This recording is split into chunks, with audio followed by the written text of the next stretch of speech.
I was coming home after work when I received a call on my cell phone. I answered the phone, and it was the police on the other end. I was told my husband had been injured in a fire. I was puzzled. My husband said he had a meeting with someone from work today. A fire? Where? It couldn't have been at home, could it? With that in mind, I rushed home and found the house safe and sound. I was relieved, but there was no time to calm down. I rushed to pick up my sons and left them with my friend. When I entered the hospital room, my husband was sleeping.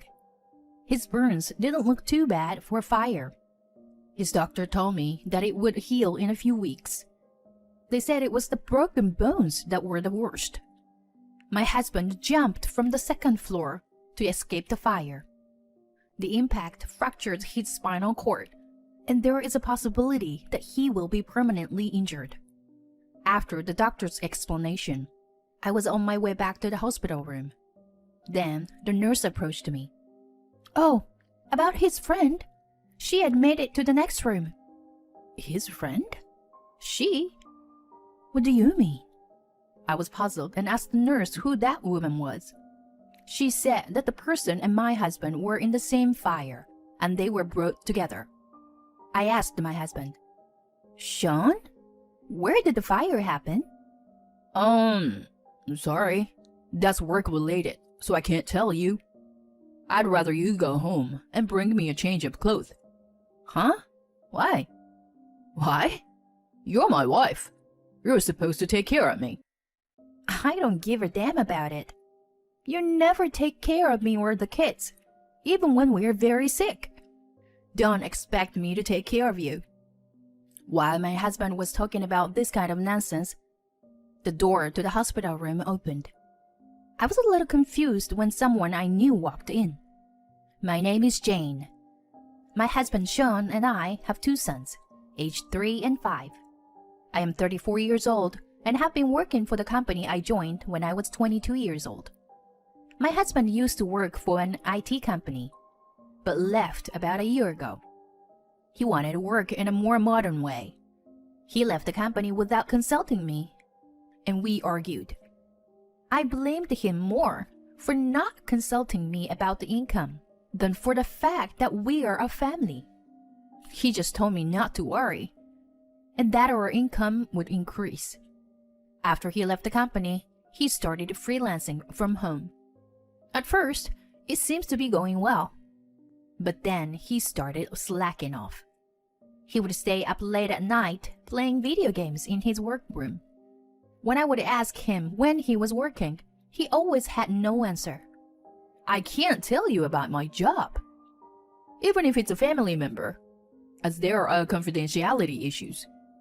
He just said that and wouldn't talk to me. In the beginning, his income was enough, but it has been dropping steadily. In the last 6 months, he only brings in about $1,000 a month. My husband is home at all time, but he does neither housework nor takes care of our sons. On the contrary, when kids caught a cold, he stayed out for a few days because he didn't want to catch a cold. When I got sick, I asked my husband to take care of our sons so I can go to the hospital. But he replied, "Why don't you just take the kids to the hospital?" and locked himself in his workroom. No income, no housework, no childcare. My husband doesn't even care about us. More than anything, I don't think he is a good father to the kids. So I thought about getting a divorce. However, my days are so busy that I can't prepare for the divorce yet. I was spending my days in a fog like that. Then, my husband, who was home most of the time, started staying out a lot, saying he had to run some errands. And he started carrying his cell phone with him at all times. I immediately noticed the change in my husband and suspected he was cheating on me. In the past, I would have been shocked if he was cheating on me. But at that time, I was hoping that he was cheating on me and that I would be able to get a divorce favorably. I tried to gather evidence of the affair, but my husband would not let go of his cell phone. I decided that it would be difficult to get evidence from his cell phone, so I gave up. So I thought about hiring a detective to prove it. But we have very little savings because we have been living on my income almost exclusively. I was wondering how to get evidence of the affair every day. I was so stressed out. Then came a turning point for me. I was coming home after work when I received a call from my cell phone. I answered the phone, and the person on the other end was the police, telling me that my husband had been injured in a fire. My husband said he had a meeting with someone from work today, but a fire? Where? It could have been a home, could it? With that in mind, I rushed home and found the house was safe and sound. I was relieved, but there was no time to calm down. I rushed to pick up my sons and left them with my friend. I went to the hospital and entered the room where my husband was sleeping. His burns didn't look too bad for a fire. While I was in a daze, a nurse came in. She said that the doctor would explain everything, and I left the room. The doctor said that my husband had a few burns, but they should heal in a few weeks. The worst part is the broken bones. He jumped down from the second floor to escape the fire. The doctor said that the impact fractured his spinal cord, and that there was a possibility that he would be permanently injured. When I was told that, my first thought was, shoot, I should have divorced him sooner. I know I sound like a cold person, but I couldn't even think about taking care of my husband. After the doctor's explanation, I was on my way back to the hospital room. Then, the nurse approached me. Oh, about his friend? She admitted to the next room. His friend? She? Oh, could she be? Can you tell me who it is, please? I asked the nurse. She was in the same fire as your husband. She was brought in with him. Could she be the woman my husband was having an affair with? I rushed back to the hospital room. My husband was already awake. Sean, where did the fire happen? Sorry. That's work-related, so I can't tell you. I was convinced, by the way my husband was stammering, that the fire broke out while he was meeting the woman he was having an affair with. I'd rather you go home and get a change of clothes, would ya?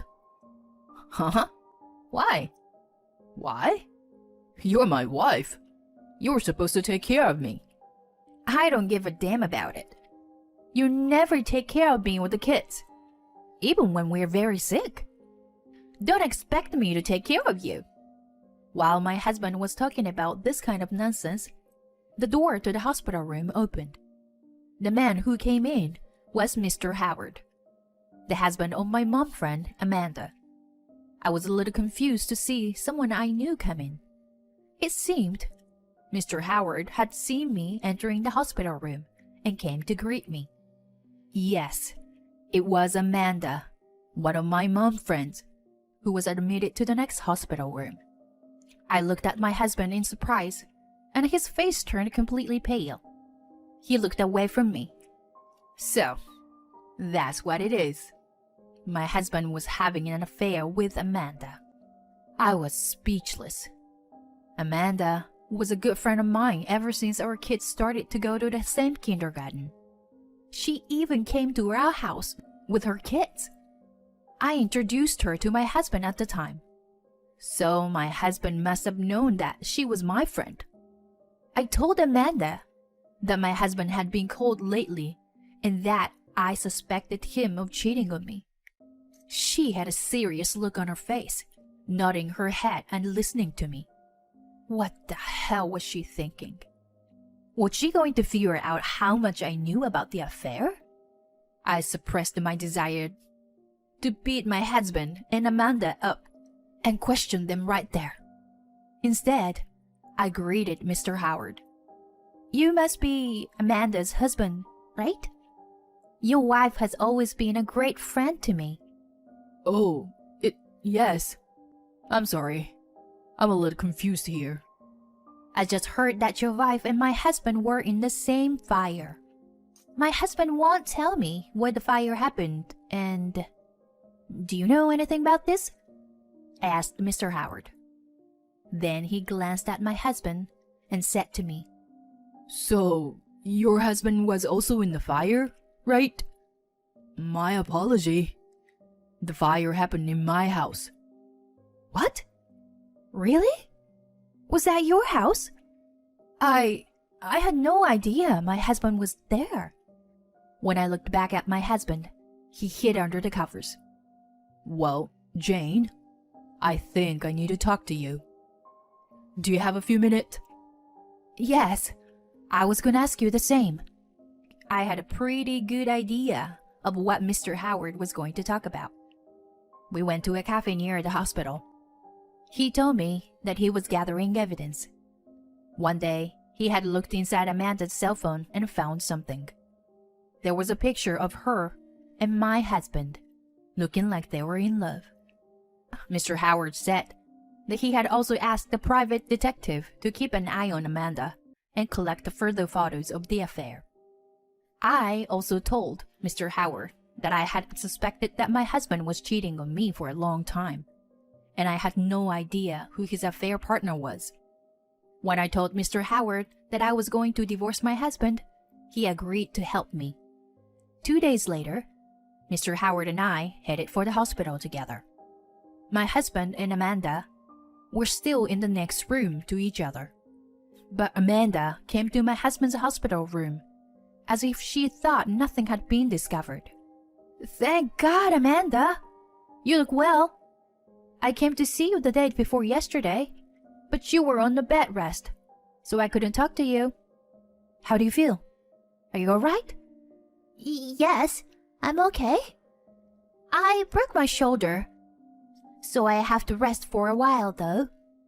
Yeah, that's tough. I hope it heals quickly.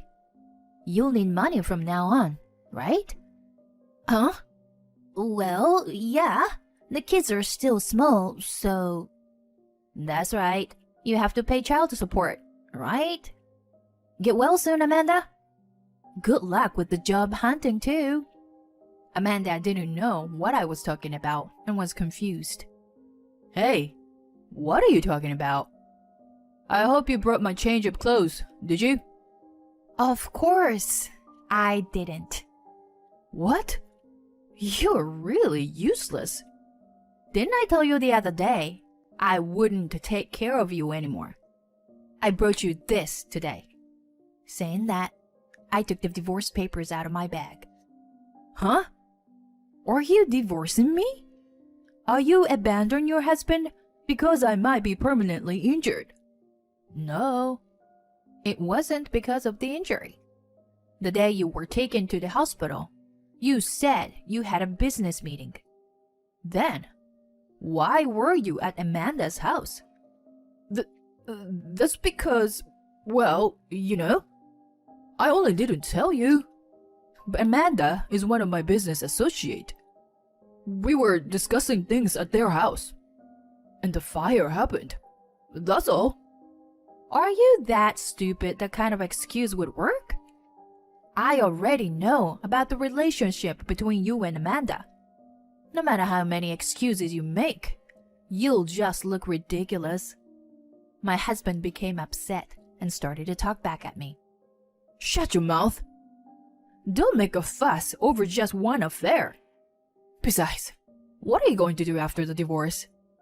Can you raise 2 kids by yourself? Of course I can, and I will. I've been raising them by myself all this time. You've never been there. What? I've been playing with them. Yeah. Maybe a few hours every few months. I'm sure the neighborhood elementary school kids play with them more than you. But what about the money? You need my income, right? Or are you going to put our kids through a tough situation? Well, we'll be totally fine. Life will be much easier without you. because I won't have any expenses to spend on you. But I have this injury, you know. So if it gets out that you left your husband who needs help, you're gonna ruin your reputation. Even if you're going to divorce me, you might as well do it after I'm fully recovered. No. I can't. I can't wait any longer. If anyone should take care of you, you have your girlfriend, haven't you? My husband looked at Amanda. After thinking for a moment, he seemed convinced. If you insist, I understand. I don't need a bitch like you anymore. I'll divorce you then. Hand me the documents. My husband reached out to grab the divorce papers. Stop it! I moved the papers away from him so he wouldn't take them. What? You said you want a divorce. We haven't discussed alimony and child support yet. Are you crazy? Are you gonna take money from an injured man? I need money for hospital bills, physical therapy. Well, good luck with your physical therapy. 'Cause you need to make some money and pay for the alimony. You don't even have any savings, remember? What? You don't have any savings? Amanda's voice came out in surprise. In response to my words, my husband stared at me with a look of disbelief on his face. You told me you had money. You said you were freelancing, so you were making a lot of money. Well, now I just spend it as soon as it comes in. Money accumulates in no time. My husband was desperately trying to make excuses. In reality, his current income is less than $1,000 a month. I could have told Amanda right there, but I didn't want to get into their fight, so I kept quiet. Anyway, my husband agreed to divorce me. I've already decided on a lawyer to consult regarding alimony for the affair. I will ask the lawyer to send a content-certified letter later. With me saying that, Mr. Howard and I left the hospital room. As soon as I got home, I prepared to move out. I went to thank my friend for taking care of my kids. I also told her that I was divorcing my husband because he had been unfaithful to me and that I was planning to move out. I didn't directly tell her that my husband's affair partner was Amanda. Several people already knew that my husband was in a fire at Amanda's house. Even if I hadn't told them, word would have spread. Later, as planned, I hired a lawyer and we proceeded with the divorce. Alimony and child support was hard to come by. At first, my husband said, "I'm a freelancer, so I can work in bed even when I'm injured. I'm going to work all day because I have time. Maybe I'll make over 100 grand a year. Even if I get rich, I'm not going to take you back." So I had high hopes that my husband would pay me alimony and child support. But it seems my hopes of 100 grand were dashed sooner than I imagined. Rather, he started to refuse to pay alimony and child support. From asking for an extension of the payment deadline to ask me to reduce the amount. Finally, he called me directly. "Don't you think $50,000 for alimony was too much? I think 5,000 is about right. I'm not saying that I can't make money, you know. If you want money so bad, tell it to the people who never offered me a job." I've told you 1,000 times. You need to talk to my lawyer about the alimony. Don't call me again. With that, I hung up the phone. And then the lawyer told me, my husband, that if the discussion goes on too long, we were going to divorce settlement. My husband was freaked out and accepted my terms. Things went smoothly from there. The divorce was finalized with alimony and child support, paid in one lump sum. The Howards also divorced, and Amanda didn't get custody of the children. After my sons and I moved closer to my parents' home, I heard from a mom friend that my ex-husband and Amanda remarried. Seems like they were living in the house where the fire happened. I heard that my ex-husband walks with a cane. and Amanda had shaggy hair and always looks gloomy. They say that the two look like an old couple, even though they were both still in their 30s. My ex-husband got into debt for alimony and child support. Amanda is owed child support for her 3 children. The two of them together must be in quite a bit of debt.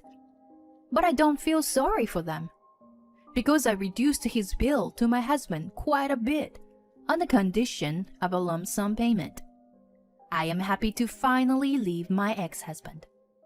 But I am sorry for my 2 sons that they have to leave their father and friends so suddenly.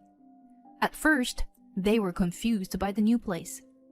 But now, they have made friends with the neighborhood kids and seems to be enjoying themselves. On holidays, my parents come to see them and play with them. For the first time in a long time, I have some alone time.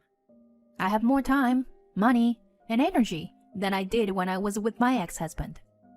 Thanks to that, I can give more love to my boys than I ever did before.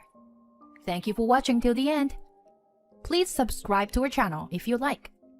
See you in the next video.